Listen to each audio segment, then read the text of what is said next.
Nah, masyarakat udah dibantu oleh Nabi Ayub ngusir, Pak. Tinggal Nabi Ayub kata di mana, Bu? Di tempat pembuangan sampah. Justru lebih busuk Ayub, Pak, daripada sampahnya. Karena semenjak Nabi Ayub di sana, tambah aneh aja buang sampah tuh, Pak. Beradu dia. Ada bengkak-bengkak diusir lagi, Pak. Tinggal akhirnya di dalam hutan. Nah, dari situlah kita tahu berapa busuknya penyakit Ayub waktu itu. Tinggal dalam hutan, dibuatkan pondok. Tetapi, Bu, apa yang keluar dari mulut Nabi Ayub? Irhamna ya arhamar rahimin. Engkaulah yang penyayang ya Allah, di antara yang penyayang. Masih itu disebutnya, Pak.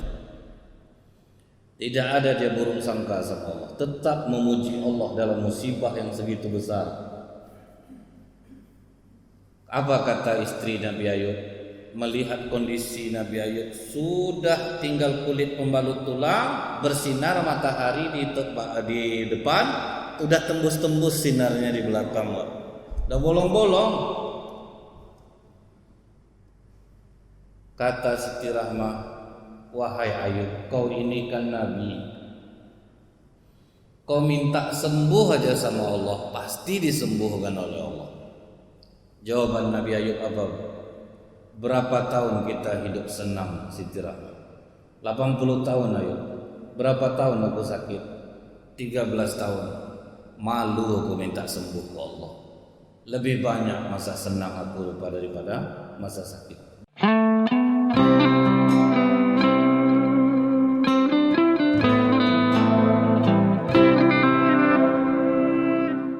A'udzubillahiminasyaitonirrajim. Bismillahirrahmanirrahim. Assalamualaikum warahmatullahi wabarakatuh.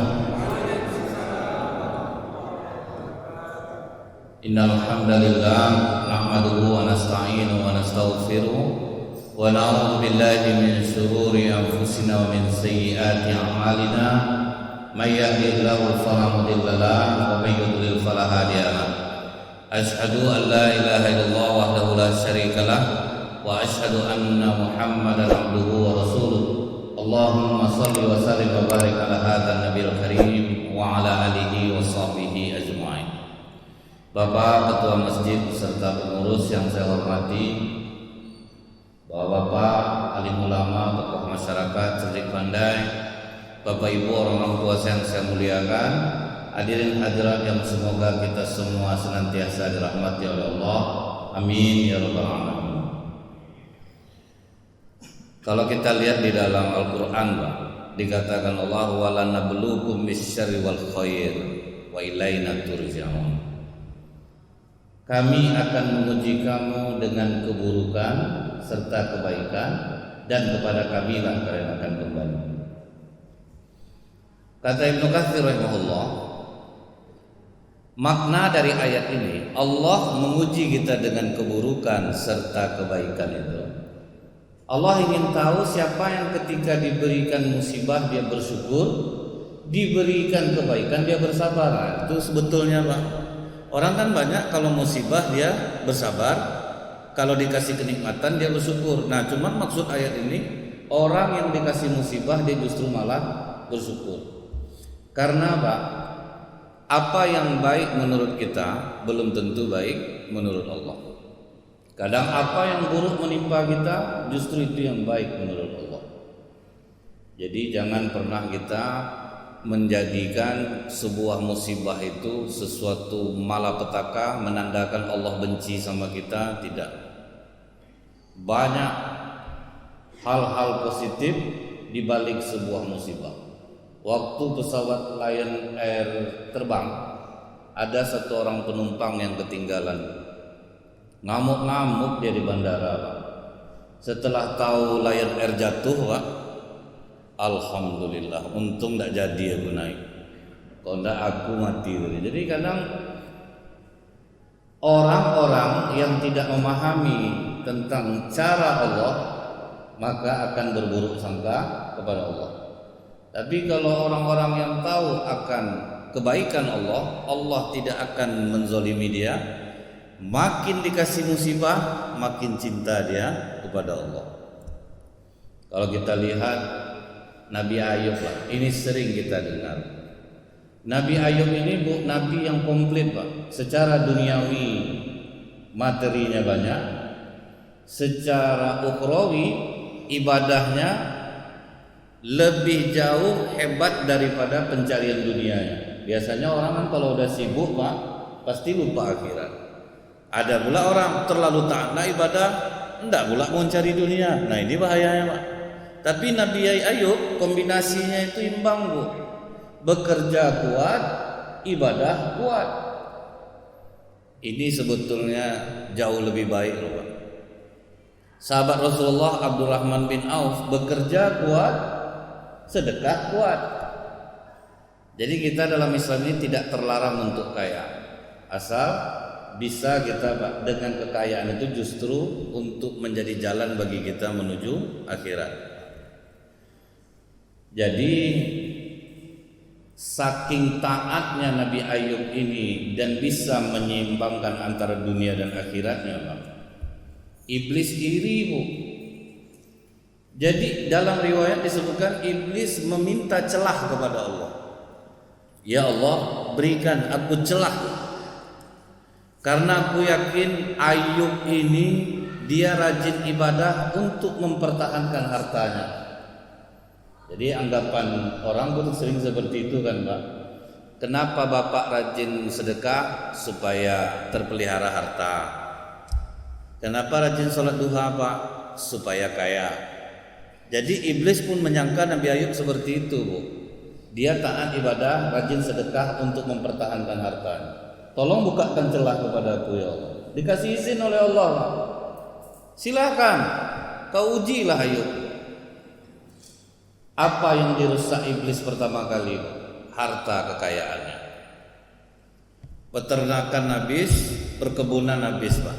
Hanya dalam waktu beberapa jam selesai, miskin total Nabi Ayub. Waktu itu Nabi Ayub sedang beribadah, datang orang menyampaikan Pak, Ayub, peternakan kau habis, kebun kau habis semua Ayub. Apa jawaban Nabi Ayub? Semua dari Allah. Terserah kepada Allah kapan mau mengambilnya. Itu Pak. Mental seperti ini yang harus ada Pak. Karena Allah tidak mungkin menzolimi kita. Itu aja lah Pak. Walaupun 3 bulan kami ini tidak ceramah kemarin Pak. Tidak ada di lockdown Allah Pak. Buktinya kan lewat juga sebetulnya. Yang lucunya Pak, ada yang nulis di Facebook, wahai pemerintah bantulah kami. Gaji saya 20 juta, angsuran mobil 10, rumah 8. Itu gaya hidup yang membuat dia hancur Pak. Nah jadi jangan pernah kita buruk sangka kepada Allah. Nabi Ayub itu punya Allah, terserah Allah kapan mengambilnya. Kalau sebagian orang nih Bu ya, kalau kena seperti ini, macam ini betul Allah sama aku, bisa jadi ateis loh Pak. Tak ada nampak guna nyembah Allah, makin nyembah kita makin siksa kita dibuatnya. Padahal tidak itu skenario Allah. Nabi Ayub tetap dalam ibadahnya, tidak ada yang berkurang. Makanya kata Rasulullah Pak, kalau aku menghadapi masalah, aku sholat. Jadi justru makin banyak musibah menimpa kita, sujud kita mesti ekstra dari biasanya. Kata Rasulullah apa Bu? Sholat fardu gunanya untuk dapat petunjuk, sholat sunat gunanya untuk dapat pertolongan. Jadi kalau kita ingin banyak dapat pertolongan Allah, perbanyaklah sholat sunat. Nah Nabi Ayub tetap dalam ibadah yang disyariatkan sesuai waktu itu.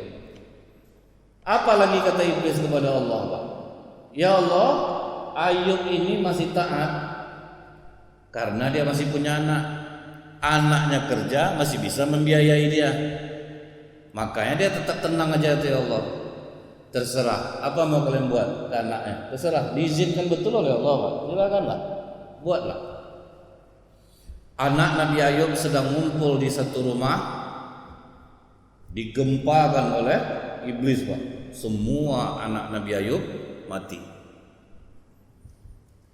Orang melapor lagi kepada Nabi Ayub, Ayub, ini memang berat bagimu, anak-anakmu mati Ayub. Kata Nabi Ayub, mereka pun milik Allah. Terserah Allah kapan saja mengambilnya, dan mudah-mudahan Allah memasukkan mereka ke dalam surga. Tidak ada stresnya Pak. Kalau kita nih udah ketawa sendiri nih Pak, tidak ada lagi nih. Pasti ditanya udah bingung aja jawabnya tuh Pak. Karena kalau kita pergi ke rumah sakit jiwa itu Pak ya, sebetulnya masalah mereka itu banyak karena kehilangan duniawi yang membuat orang gila nih Pak. Maju jadi anggota dewan, tidak lolos, itulah Pak. Makanya selalu disiapkan kamar setiap kali ada pilkada, ada pemilihan dewan, itu kamar di standby kan Pak. Karena pasti ketawa sendiri Pak, duit habis, awak nak duduk Pak, terduduk ya. Jadi Bu ya, karena kehilangan dunia lah orang banyak stres. Tapi Nabi Ayub mengajarkan kepada kita Bu, jangan risau. Sedih pasti Pak, tapi jangan risau. Sampai masyarakat bilang, kau ini parah nih Bu. Anak meninggal, tenang juga baru. Kalau kita memang susah Pak buat seperti ini. Misalnya nih Pak ya, istri meninggal, bapak santai aja Pak. Orang pasti nyangka Pak, memang itulah niatnya orang tua. Lain lah. Buruk sangka orang Pak. Karena pernah saya sampaikan apa Bu? Kalau masalah kematian, kalau suami menangis ketika istrinya meninggal, agak ragu saya Pak. Tapi kalau ibu-ibu suami meninggal nangis, bolehlah kita percaya. Waktu saya takziah suami yang kematian istri, itu foto istrinya Pak dipeluk Pak. Siapapun datang dijelaskan yang foto itu Pak. Ini waktu kami di Padang. Pas saya datang, Bu Ustaz, dipeluknya lah saya. Sebetulnya saya geli kalau nak peluknya.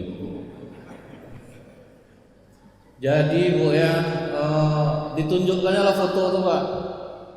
Ini waktu kami di Padang Ustaz. Saya terasa Bu, air mata Bapak itu dingin. Di dalam ilmu psikologi, air mata itu ada dua. Kalau air mata yang keluar karena sedih, takut, marah, benci, itu air matanya panas. Tapi anak ibu nikah, wisuda, naik rumah baru, nangis, itu air mata dingin. Jadi air mata bahagia itu dingin, air mata sedih panas. Air mata bapak ini dingin Pak. Saya udah ragu Pak. Cuman saya mudah-mudahan salah lah gitu Pak. Ternyata betul Bu. Tidak lama sudah tuh nikah balik bapak. Jadi betul ternyata Pak. Secara ilmiah itu benar. Jadi kalau bapak ada yang kematian istri, rasa air matanya Pak. Saya ragu saya itu. Kemudian Pak, Nabi Ayub ini diuji lagi Pak. Apa kata iblis? Ya Allah, Ayub ini masih taat beribadah karena dia masih sehat. Coba kalau dia sakit. Nah ini Pak, cobaan-cobaan dahsyat komplit untuk manusia. Harta habis, anak meninggal, sehat pula lagi yang mau diangkat. Begitu Nabi Ayub kusuk dalam sujudnya, ditiup oleh iblis lubang hidungnya. Makanya kata Rasulullah apa Bu? Jika kalian berwudu, sempurnakan wudu kalian dengan beristinsya. Istinsya itu Bu, menghirup air ke dalam hidung, bukan cuci hidung Pak. Menghirup kemudian istinsya, keluarkan.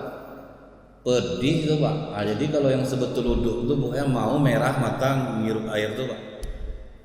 Tapi apa secara ilmiah Pak? Orang yang rajin beristinsya menghilangkan penyakit kecemasan. Itu yang membuat orang Islam tidak pencemas itu Pak. Melancarkan pencernaan, menaikkan nafsu makan, menghilangkan kegelisahan. Itu tidak bisa dibantah tuh Pak. Ilmiah Bu. Cuman kalau ndak biasa, jangan kuat dulu Pak. Biasa-biasa aja dulu Bu. Nanti begitu disak pingsan nanti kena saya jadinya. Ngapa tuh dengar Ustaz tuh ceramah suruh hirup air. Dia sudah dihirupnya diminumnya dari hidung Pak. Dia lupa istinsar. Saya yang kena. Dia istinsar. Itu dahsyat tuh Pak. Contoh nih Bu ya. Bapak Ibu pernah nggak berenang air masuk dalam hidung? Tapi habis itu lapar perut Pak, dada lapang rasanya. Itu masuk air ke dalam tuh Pak. Apalagi istinsar. Padahal dia sunnah, tapi kata Rasulullah Pak, sempurnakan wudhumu. Padahal dia sunnah tuh Pak. Itu yang membuat para sahabat itu tegak Pak ya. Teguh keimanan, tidak bisa goyang. Karena mereka mengamalkan yang sedikit-sedikit itu rupanya Pak, besar manfaatnya Pak. Contohnya lagi Bu, kalau kalian sujud kata Rasul, lamakan sujudmu. Saat yang paling terdekat antara seorang hamba dan Tuhannya pada saat sujud, banyaklah kalian berdoa. Rupanya secara ilmiah apa Pak? Otak kita ini ditengkuk namanya reptilian brain, mamalia tua. Di belakang kening ini neokortex. Neokortex ini satu-satunya otak yang baik di dalam kepala kita ini. Kalau kita sujud lama, darah yang membawa oksigen dari jantung masuk ke otak mencuci neokortex. Aliran neokortex ini kata ahli biokimia di mana Pak? Di hati. Makanya orang yang banyak sujud hatinya akan menjadi baik. Ini Bapak belum sampai darah yang membawa oksigen itu Bapak udah duduk balik, maka tidak berubah kelakuan tubuh. Makin sholat makin berperangai Pak. Kan aneh sebetulnya itu Bu ya. Karena darah yang membawa oksigen itu tidak sempat mencuci. Bapak Ibu tahu enggak? Di Amerika perampok yang berkali-kali masuk penjara Pak, itu neokorteknya diangkat Pak, langsung baik Pak. Cuman bodoh jadinya, langsung bodoh. Karena itu yang baik yang di belakang sini. Di luar ini otak binatang. Bapak ingin menguasai orang marah, berat tengkuk enggak Pak? Itu reptilian brain, otak binatang. Bapak Ibu ingin orang seperti apa yang Ibu harapkan? Rupanya enggak Pak, kena mamalia tua, migrain. Jadi dahsyat Pak. Apa amalan-amalan yang ringan kita lakukan itu Pak? Dahsyat ternyata. Nah jadi masuk ditiup oleh iblis ini hidung Nabi Ayub. Sejak ditiupnya hidung Nabi Ayub itu Pak, mulai membengkak badan Nabi Ayub. Muncul totol-totol. Tiap meletus mengeluarkan bau yang sangat busuk. Dan ini lebih dari bau orang yang kena diabetes itu Pak ya, yang terkelokak kakinya itu buka. Lebih parah lagi daripada bau itu. Karena kita menggambarkannya Pak di riwayat ini, saking busuknya itu masyarakat, berarti kan jauh tuh Pak, udah terasa. Pertama bebannya apa Bu setelah sakit tuh? 4 istri, 3 melambaikan tangan ke kamera. Tak sanggup. Minta cerai Pak. Tinggal 1 orang yang setia, yaitu Siti Rahmah. Jadi Bapak janganlah jahat sama Ibu lagi Pak. Berubahlah Bapak. Akan terasa Bapak kan Pak. Nah, saya padahal mancingnya tadi Pak. Ini kadang sama istri jahat, sama istri kasar. Kalau udah dari susah sama Bapak Pak, sakit apapun Bapak, pasti Ibu akan setia mendampingi. Betul enggak Bu? Tuh Pak. Tapi enggak juga sebetulnya Pak. Enggak juga Pak. Kalau sakitnya berhari mungkin tahan Pak. Tapi kalau sempat dapat suami sakit stroke menahun, enggak ada. Bu, Bapak kan sakit di rumah kan dia pula kita tunggu Ustaz. Kapan enggak kita berjalan-jalan lagi? Tuh pula Pak. Berdoalah dapat sakit yang tidak menyiksa lama. Tapi kalau dapat istri yang baik, bersyukurlah. Syukur gitu. Karena apa Bu? Beruntung kita dikasih sakit itu sebetulnya Pak. Itulah cara Allah menggugurkan dosa-dosa kita. Kalau sempat kita sakit Bu ya, gugur dosa-dosa kita, kembali kepada Allah dalam keadaan bersih. Aman Pak. Tapi jangan pula Bapak nuduhkan pantas banyak sakit abang-abangnya. Banyak dosa abang waktu muda dulu. Nanti ngamuk dia Pak. Kadang sakit ini memang nama badan dipakai lama ya Pak ya, betul lah pasti ada penyakitnya. Tinggal hanya satu siti rahmah Bu. Kata masyarakat, bawa suami kau tu jauh, tak tahan kami. Padahal dulu Pak, masyarakat itu Nabi Ayub lah yang menolong mereka. Ekonomi mereka Nabi Ayub nolong. Jadi di masyarakat nih Bu, dalam hidup ini kita udah siap. Kalau waktu kita ada, orang dekat sama kita. Kalau kita sudah tidak ada, jangan teribai-bati. Memang itulah hukumnya. Karena manusia ini cenderung dia hanya berteman karena kepentingan. Kalau tidak ada kepentingan nggak mau berteman Pak. Dan itu hal yang wajar. Sama orang Bu ya, dia kaya. Datang orang sama dia, Pak, janganlah Bapak tolong-tolong betul orang lagi Pak. Dia datang waktu Bapak perlu aja tuh Pak. Memang gitulah kata dia Pak. Kalau tidak perlu dia ngapa dia datang sama saya? Baik dia berarti itu, pas butuh dia datang sama saya. Jadi justru harus ada mental seperti itu tuh Pak. Makanya kadang Bu ya, kenapa orang bisa kaya raya tapi yang lain miskin? Karena orang yang kaya raya itu dia sudah buat baik, lupa dia Pak. Kalau orang menengah-menengah ke bawah itu buat baik, ingat dia Bu, Allah tidak suka orang mengingat-ingat kebaikannya itu Pak. Makanya payah orang miskin itu kaya. Ada perempuan Bu, rajin dia berwudu, cuman itu harta dia. Tempat tampung air wudu dia itulah harta dia. Jadi pernah dipakai orang air itu Pak, agak tidak enak hatinya. Karena itulah Bu, dia dianggap masih cinta dunia. Air aja Pak pelit, gimana Allah mau ngasih kaya? Tapi kalau orang kaya itu habis dia nyumbang dia lupa Pak, dia tak disebut sama dia. Jadi kenapa orang susah untuk kaya? Salah satunya hitung-hitungannya tinggi, walaupun untuk masalah yang kecil. Itu yang membuat orang susah keluar dari kemiskinan. Nah masyarakat sudah dibantu oleh Nabi Ayub ngusir Pak. Tinggal Nabi Ayub kata di mana Bu? Di tempat pembuangan sampah. Justru lebih busuk Ayub Pak daripada sampahnya. Karena semenjak Nabi Ayub di sana, tambah aneh aja buang sampah itu Pak. Beradu dia Pak bawa sampah sama bau Nabi Ayub itu. Makanya itu Bu, sekali lagi saya ingatkan ya Pak ya, yang membuat tubuh kita ini wangi, mandi.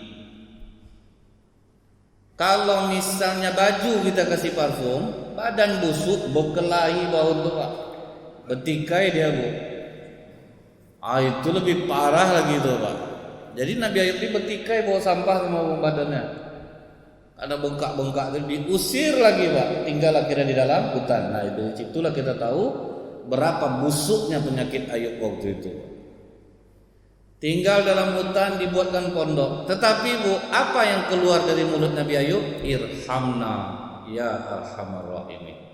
Engkaulah yang penyayang ya Allah, di antara yang penyayang. Masih itu disebutnya Pak. Tidak ada dia buruk sangka sama Allah. Tetap memuji Allah dalam musibah yang segitu besar. Apa kata istri Nabi Ayub? Melihat kondisi Nabi Ayub sudah tinggal kulit pembalut tulang, bersinar matahari di depan, sudah tembus-tembus sinarnya di belakang, Pak. Udah bolong-bolong. Kata Siti Rahmah, wahai Ayub, kau ini kan Nabi. Kau minta sembuh aja sama Allah, pasti disembuhkan oleh Allah. Jawaban Nabi Ayub apa? Berapa tahun kita hidup senang, Siti Rahmah? 80 tahun Ayub. Berapa tahun aku sakit? 13 tahun. Malu aku minta sembuh ke Allah. Lebih banyak masa senang aku daripada masa sakit. Bapak ukurlah umur bapak sama ibu sekarang. Berapa lama baru sakit? Berapa lama kita hidup senang? Pasti lebih banyak nikmat daripada cobaan. Cuman kita ini cenderung seperti itu, Pak. Yang sedikit terpikir. Misalnya gini, Bu, masuk kita ke kamar mandi masjid, ada keramiknya satu yang belang, pasti yang belang itu yang terperhatikan, Pak. Tak pandai orang mencari keramik. Satu nih udah, yang satu tuh Pak, yang betul tidak ada dipedulikan. Jadi masyarakat tuh suka memperhatikan yang kurang daripada yang bagus. Nah, Nabi Ayub 13 tahun baru aku sakit, malu aku minta sembuh. Akhirnya iblis masuk ke dalam mimpi Siti Rahmah. Berwujud laki-laki tua yang bijaksana. Siti Rahmah sampaikan kepada Ayub, mengeluh aja dia satu kali, maka keesokan harinya dia akan sembuh. Jadi Bu, salah satu senjata iblis Pak, membuat manusia mengeluh Pak. Itu yang membuat iblis tuh Pak bangga dia kalau kita ngeluh. Payah betul hidup ini semenjak corona. Payah betul bantuan tidak dapat. Payah betul keadaan sekarang. Payah, itu tuh paling ditunggu oleh iblis. Paginya dengan semangat Siti Rahmah menyampaikan kepada suaminya, Ayub, aku semalam bermimpi, aku didatangi seorang laki-laki tua yang bijaksana. Dia katakan, Ayub, kau mengeluh aja satu kali, kau akan sembuh keesokan hari. Di situ marah Ayub kepada Siti Rahmah.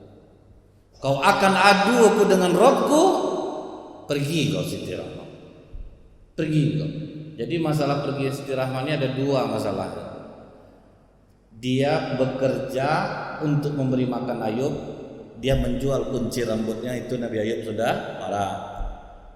Tambah lagi dia nyuruh Nabi Ayub mengeluh, diusir oleh Nabi Ayub. Pergi kau, jangan kau adu aku dengan Robku. Dalam keadaan sedih pergilah Siti Rahmah. Padahal dia tidak tega Pak, dia sayang betul sama Nabi Ayub. Pergi Siti Rahmah, Nabi Ayub tinggal sendiri. Iblis di luar perjanjian Pak. Dia yang berwujud ulat-ulat di tubuh Ayub. Perjanjian awalnya apa Pak? Tidak boleh mengganggu lisan dan jantungnya, karena dengan itulah dia berdetak menyebut nama Allah. Perjanjiannya itu tidak tahunya digigit Pak oleh iblis yang berwujud ulat ini. Disitulah kata Ayub, Ani masaniya syaitan binusbi wa'adzab. Ya Allah, iblis telah menyiksaku. Pas giliran zikir itu tuh Pak yang membuat Nabi Ayub ngadu ke Allah. Dia mulai menyiksaku ya Allah, bukan Allah yang disalahkan. Nabi Ayub. Oh, disitulah maka kata Allah, Ayub, urkud birijlik, hentakkan kakimu ke bumi. Hadza muktasalam baridaw wasyarab, menyembur air dari tanah. Mandi Ayub, minum airnya. Begitu Nabi Ayub mandi Bu, langsung nyatu seluruh kulit itu balik. Diminum dari dalam, di luar. Jadi maka kalau pengobatan tuh Pak, dari luar, dari dalam. Makanya disuruh mandi di luar, di dalam minum. Langsung berubahlah Nabi Ayub, lebih tampan daripada 13 tahun yang lalu Pak. Nah, jadi setiap ujian pasti ada ujungnya. Asal tidak mengeluh pasti nikmat. Dan tidak Bu, asal tidak mengeluh. Bukan tidak banyak ustaz-ustaz yang mengeluh ketika corona kemarin nih Pak. Malu kita kadang Pak. Dibuat di Facebook, di media, jamaah tidak perhatian lah, inilah itulah. Alhamdulillah nggak boleh. Saya memang tidak biasa seperti itu tuh Pak. Karena malu saya sama bapak saya. Bapak saya itu kena penyakit dulu, pernah udahlah stroke, jantung, darah tinggi. Herbes terakhir Pak. Dan dia tidak pernah menceritakan sakitnya. Belum pernah menceritakan sakit. Dalam keadaan stroke Bu, sholat tahajud dari jam 2 malam sampai menjelang subuh Pak. Sebelah kaki tegaknya Pak. Doa-doa beliau itulah mungkin yang masuk ke saya terus Pak. Dia doakan saya terus. Mudah-mudahan bangga ya saya di sisi Allah. Jadi Bu ya, dia tidak pernah mengeluhkan sakitnya Pak. Herpesnya itu kalau bahasa kita kayap Pak ya, kayap itu Bu. Jadi kalau dia sholat di masjid itu kemejanya sering ditariknya Pak, karena sakit. Jadi saya ini kepo Bu, saya tanya ke dokter, dok sakit herpes ini gimana dok? Gini tak, plastik dibakar, ditetesin di kulit itu rasanya. Tapi udah setua-tua Pak, saya tidak pernah dia ngeluh, paling sakit ditariknya. Kan kalau tersinggung sakit Pak, kalau kena kipas sakit. Sementara gimana mau menghalang kipas di masjid Pak? Tapi yang namanya sholat jamaah tidak pernah beliau tinggalkan sampai akhir hayat. Sampai akhir hayat dapat di Aisyah terakhir Pak. Nah jadi Bu ya, malu kita rasanya Pak mau mengeluh. Kalau ingat itu malu ngeluh. Nah Nabi Ayub Pak tidak ngeluh, cuman dia mengadukan iblis sudah mulai menyakitiku ya Allah. Disuruh Allah mandi, minum, bersih semua Pak. Setelah itu Pak, wa mithlahum ma'hum rahmatan minna, kami kembalikan seluruh yang hilang. Itu Pak. Jadi kalau tidak ngeluh kita Bu, dikembalikan seluruh yang hilang itu. Berapa kebahagiaan Bapak yang hilang? Berapa kesakitan yang hilang? Berapa rezeki yang hilang selama corona ini? Dikembalikan semua oleh Allah. Jangan pernah kita mengeluh. Begitu Bu, setelah tampan Nabi Ayub, Siti Rahmah Pak di luar, kepikir-pikir dia suaminya Bu, dia bagaimana suami aku makan, bagaimana suami aku ini. Akhirnya biar nekat dia balik. Karena Nabi Ayub bersumpah Pak, aku kalau sembuh akan kupukul kau 100 kali. Karena dia marah kepada istrinya. Artinya sabar itu tidak selamanya kita diam Pak. Kalau salah kasih tahu. Kan banyak orang mengartikan sabar Pak, anak bapak Pak dibawa orangnya dia bilang, ya mudah-mudahan saya diberi kesabaran oleh Allah. Itu salah Pak, dia bisa melarang. Dia bisa melarang. Istri jahat bisa dilarang, tapi tidak mau suami larang. Itu salah, bukan suami yang sabar. Itu namanya jubun, suami pengecut namanya. Salah satu tanda hari kiamat itu apa Bu? Suami takut kepada istri. Itulah Pak. Coba lah Bu, suami ada bangga, saya udah berani sama istri saya sekarang Ustaz. Saya bikin dia jongkok kemarin. Mantap Pak. Ngapa gitu? Saya sembunyi bawah tempat tidur Ustaz. Maka jongkok istrinya, keluar kau enggak? Keluar. Takut Pak. Sebetulnya macam film preman pensiun di TV itu betul tuh, nyindir betul tuh Pak. Sama orang bagak Bu. Begitu telepon istri berubah nadanya kan. Kalau kita sayang sama istri boleh, tapi kalau udah takut itu tuh sudah deh. Jangan Bapak, udah tuh. Yang sudah sudah. Balik Bapak dari sini Pak, beranilah tuh. Datang ibu dengan dia ustaznya bagak pula abang nanti sampai di rumah. Tapi dulu pernah kejadian apa Bu? Suaminya suka nampar istri Pak. Suka nampar, berkata kasar, istrinya nanya Bu, kita kalau membantah suami, melawan suami ini dosa enggak? Tidak selamanya dosa Bu. Kalau memang ibu benar, ibu boleh melawan. Kalau misalnya dipukul, ibu boleh balas. Contohnya siapa Bu? Sahabat Rasulullah yang istrinya mengadu. Istri siapa Bu? Istri Safwan bin Mu'attal Pak. Ngadu, ya Rasulullah, aku sedang puasa ditampar oleh Safwan. Aku pernah sedang tahajud ditampar oleh Safwan. Kata Rasulullah, kisos, balas. Cuman turun ayat Bu, ar-rijalu qawwamu 'alan nisa. Laki-laki itu pemimpin bagi perempuan. Jadi kata Rasulullah, kau tidak boleh seperti itu Safwan. Nah gara-gara ayat itu Pak, laki-laki pemimpin bagi perempuan. Jadi kata Jibril, jangan suruh istrinya membalas ya Rasul. Maksudnya itu apa Pak? Suruh dia nasihati aja bahwa berlaku kasar seperti itu tidak boleh. Karena ada masanya suami akan memukul istri ya, kalau dia melakukan perbuatan keji yang nyata. Coba nih jadi nasihat saja. Rencananya Rasulullah suruh apa Pak? Kisos, tampar balik. Jadi boleh macam itu Ustaz? Boleh Bu. Kalau rasa nggak tahan ya Bu, tampar balik. Ibu berani lawan bapak? Kalau tahu Ustaz, dah habis sama saya tulis segini badannya Ustaz. Terserah Bu. Solusi ini memang ekstrim Pak, tapi laki-laki dibiarin mukul Bu, candu dia Bu. Kalau dibiarin dia mukulnya candu. Beberapa minggu kemudian ibu itu datang lagi, berhasil Ustaz. Berhasil maksud ibu mana? Ditamparnya saya dalam kamar, dikunci ibu itu kamar Bu. Kita berdua dalam nih Bang.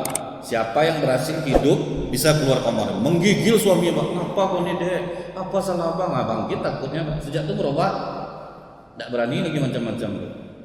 Ini boleh ibu praktekkan, tapi kalau rasa telawan, kalau nak telawan jangan Bu, nanti kena pula saya nanti ajaran aneh nampaknya. Nah itu supaya laki-laki tidak main pukul kepada istri. Kan memang udah janji kita Pak di dalam kitab nikah itu, tidak akan menyakiti jasmani dan rohani. Emang nggak boleh. Nah Nabi Ayub Pak sudah tampan, istri pulang. Tidak kenal lagi sama Nabi Ayub Pak. Karena waktu itu belum ada kamera. Karena udah 13 tahun udah lupa wajah suaminya Pak. Ditengok di gubuk tidak ada orang. Ditengok keluar ada laki-laki yang sangat tampan. Bertanyalah Siti Rahmah, wahai saudara, apakah engkau melihat seorang Nabi Allah yang sedang diuji dalam pondok itu? Kata Nabi Ayub, Rahmah, aku Ayub. Wah, tuh bayang nggak ibu endingnya itu Bu ya? Itu kalau di kamera pakai drone tuh Pak, berputar-putar tuh Pak. Di atas tuh kan, udah lama tak berjumpa Pak dalam bentuk itu Pak. Dikembalikan Allah seluruh kebahagiaan. Kalau sempat difilmkan nih Pak, wah ngeri itu Pak, laku keras itu film Nabi Ayub ini. Karena kesabaran dan ketabahannya itu. Nah jadi kalau kita belajar sejarah itu gunanya untuk apa Bu? Supaya menguatkan jiwa kita Pak. Belum apa-apa penderitaan kita lagi, cuman kita tidak bisa diam mulut ini mengeluh. Saya kalau hadir di pengajian pensiun cepat saya pulang Pak. Bertanding penyakit dia Bu. Bertanding dia Pak, tak mau kalah dia Pak. Saya baru balik dari Marakani sana. Abang baru itu aku udah pasang alat sini ya. Kaki aku nih. Bagus pulang lagi Pak. Awaknya yang sakit dengarnya Pak. Kita sehat bisa jadi sakit dengar macam itu. Karena apa Pak?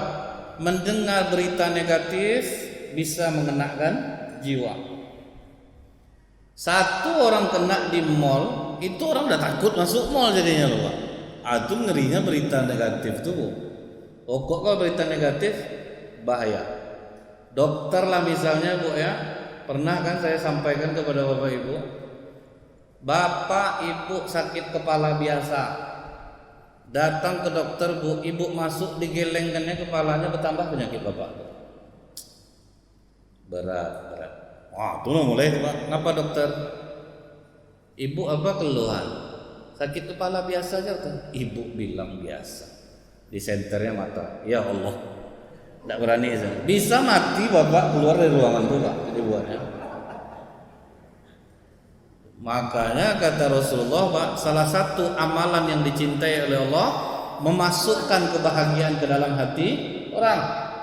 Itu besar pahala itu Pak. Nah ini bukti Nabi Ayub ketika dia tidak mengeluh dikembalikan Allah semuanya. Wa mislahum ma'ahum rahmatan minna. Balik semuanya. Kemudian Pak, kalau kita lihat di dalam surah At-Takwun 64, tidak ada suatu musibah yang menimpa seseorang ma asaba bi musibatin illa bi idznillah. Apapun musibah yang menimpa kita ini sudah diizinkan oleh Allah Pak. Bagi orang yang beriman akan diberikan petunjuk oleh Allah ke dalam hatinya. Bagi orang yang jahat ini jadi teguran. Selama ini jarang pulang, ngerti sama anak, kena corona di rumah kan Pak, banyak sama anak-anak. Banyak ketemu sama istri. Kalau dulu paling payah ada waktu, karena corona ini kena tegur oleh Allah. Suruh tahu istri, suruh tahu anak. Ada yang ketiga orang kena azab. Orang yang memang tidak dekat kepada Allah ini adalah azab baginya. siksaan berat bagi dia. Tapi kalau kata Allah, Pak, di dalam ayat yang lain dalam surat Nisa 104, orang beriman kalau kena musibah dia masih ada berharap kepada Allah, Pak. Yang kasihannya kalau orang yang tidak beriman, Pak, kepada siapa dia mau berharap? Kita masih bisa berharap kepada Allah dapat pahala. Orang yang tidak beriman, dia tidak bisa mengharapkan apa-apa dari Allah. Kalau soal mengeluh, Fatimah pun pernah mengeluh kepada Rasulullah. Ini dalam kitab Uququl Lujain karya Imam An-Nawawi Al-Baghdadi. Rasulullah pergi menemui Fatimah. Fatimah dalam keadaan menangis. Ditanya oleh Rasulullah, "Kenapa kau menangis, Fatimah?" "Ya Rasulullah, berat betul pekerjaan rumah ini. Aku kadang sibuk betul di rumah, capek. Tolonglah kasih tahu sama Ali, carikanlah aku budak untuk bisa membantu aku di rumah." Kalau masa Fatimah, Bu, mengeluh mungkin ada wajarnya kalau dibanding perempuan sekarang. Karena kalau untuk makan itu menggiling gandum dulu, Pak, menggiling dulu, baru nanti ditumbuk, dijadikan tepung, baru bisa dibuat makanan. Kalau sekarang apa yang mau dikeluhkan, Pak? Kira-kira takaran air masuk dalam alat masak, tinggal duduk nunggu berbunyi dia tet. Kalau dulu ditungguin, Pak, kalau enggak angus dia kan, Bu. Ini enggak perlu nunggu, masih ngeluh juga, terlalu itu. Nyuci tinggal masukkan ke dalam mesin. Kadang masih juga ngomel, "Kalian bilang pembantu mama nih, papa enggak tahu ya Pak ya capeknya mama di rumah, mama masak mama apa." Kalau sempat bisa ngomong mesin cuci itu, "Kak, enggak ada kakak yang nyuci tuh, Kak, aku yang nyuci tiap hari." Padahal kan tinggal duduk aja, Pak, suka dia Pak duduk. Jadi makanya, Bu, pernah ibu-ibu sosialita diajak apa, Pak, traveling, tur rohani, jalan-jalan sampai ke daerah Lawang Mandaleh itu. Dilihatnya, Pak, pertama, Pak, orang kalau mencuci ke sana pergi ke Surau Gadang namanya, Pak. Itu jalan kakinya berkilo-kilo. Kain dibawa, anak digendong, sudah tuh nyuci pakai sabun yang tak mau berbusa tuh, Bu. Itu bisa untuk senjata sekali itu, Pak. Ada orang jahat lempar pingsan dibuatnya itu. Tak bisa, tak keluar Bu ini ya, Pak. Tapi happy mereka. Nyuci selama itu panas, tetap ketawa-ketawa main air sama anaknya. Menangislah ibu-ibu deh awak di rumah. Ada pembantu, kadang masih juga ngeluh. Itu namanya wisata rohani itu, Bu. Jangan ibu kira wisata religi itu datang ibu ke Islamic Center di sana, itu tanda kiamat tuh, Pak. Karena salah satu tanda hari kiamat masjid akan dijadikan tempat untuk jalan-jalan. Itu tanda kiamat, Bu. Jadi saya ketawa juga, Pak, sebetulnya betul Rasulullah ini ternyata. Dulunya kan kita nggak akan tahu, Pak, apa maksudnya masjid dijadikan tempat jalan. Ternyata terbukti, Pak, memang dijadikan tempat untuk jalan-jalan. Rame-rame lah nanti pergi ke Islamic Center. Kami sana kan ibadah, Ustaz. Iya, sholat sunat 2 rakaat tambah asar 4 rakaat. Foto-fotonya setengah jam, Pak. Banyak foto-foto lagi. Kak di tiang ini kita, Kak, tiang ini kita, Kak. Apa pula enggaknya, Bu. Jadi kadang Rasulullah ini luar biasa. Sampai Masjidil Haram kan jadi tempat jalan-jalan, Pak, buat vlog. Assalamualaikum, kami sedang di Masjidil Haram, kami sedang sa'i. Kan memang untuk jalan-jalan jadinya, Pak. Jadi ini hati-hati kita ini.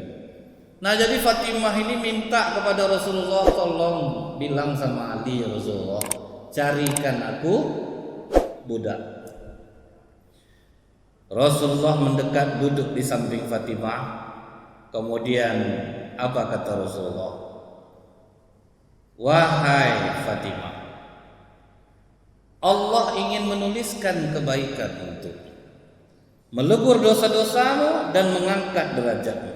Karena tiada istri yang menggiling tepung untuk makan suami dan anaknya, Allah akan catatkan kebaikan baginya di setiap biji gandum itu."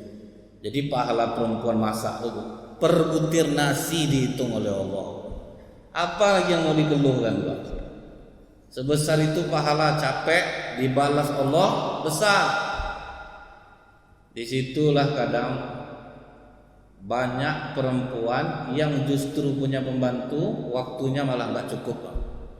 Tapi justru dia yang melayani makan anak dan suaminya, itu badan tambah sehat. Kemudian dia lebih fresh karena dia mengerjakan fitrahnya. Pembantu itu gunanya apa, Bu? Untuk membantu tugas kita yang kita tidak bisa. Ini semuanya, Pak. Teh suami pembantu yang buat, makan suami pembantu yang menghidangkan. Wajar banyak suami akhirnya jatuh cinta kepada pembantunya. Pagi hari baru pembantu yang bangun, Pak, menyiapkan. Apa lama-lama tidak jatuh cinta jadinya. Kami kalau udah cinta itu, Bu, tidak mandang wajah lagi, Bu. Tidak ada mandang wajah lagi, Pak. Pokoknya asal perhatiannya, kasih sayang tinggi udah tuh. Jadi tiru istri Fir'aun, Bu. Istri Fir'aun kan soleha, Pak. Untuk makan Fir'aun pun suami yang sejahat itu tetap dia yang menghidangkannya. Pembantu berapa banyaknya, Bu? Jadi guna pembantu itu bukan untuk kita senang-senang. Apa yang tidak bisa kita baru pakai pembantu yang ngerjain. Kalau yang untuk makan suami istri kondak, Pak, pasti banyak penyakit istri. Yakinlah, Pak. Karena dia tidak mengerjakan fitrahnya. Akhirnya banyak penyakit. Kerjaan tidak ada, tapi penyakit banyak. Contohnya ini, Bu, ya.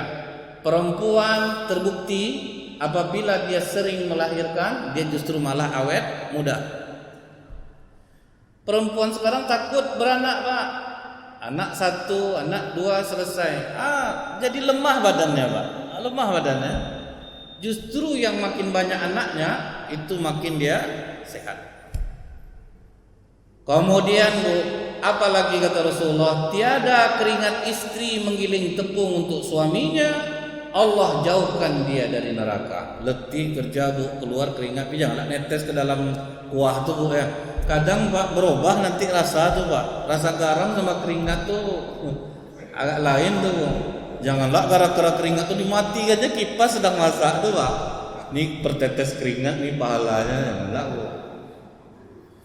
Kemudian memakaikan minyak rambut ke kepala anaknya, memandikan anak, menyisirnya, menyuci pakaian, Allah catatkan nilai seperti memberi makan banyak orang.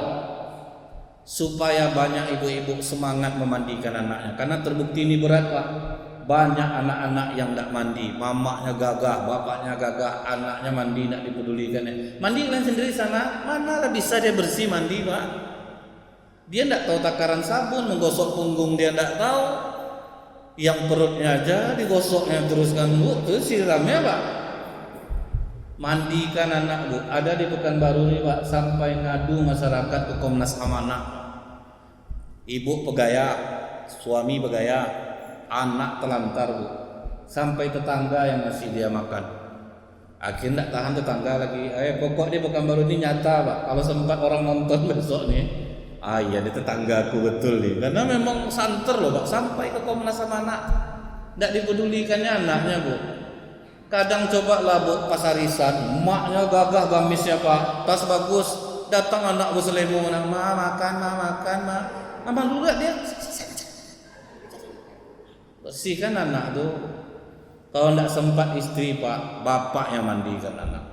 Jangan harus ditunggu istri yang memandikan. Sempat kita mandikan. Saya ngomong ya, pandai ini, Pak.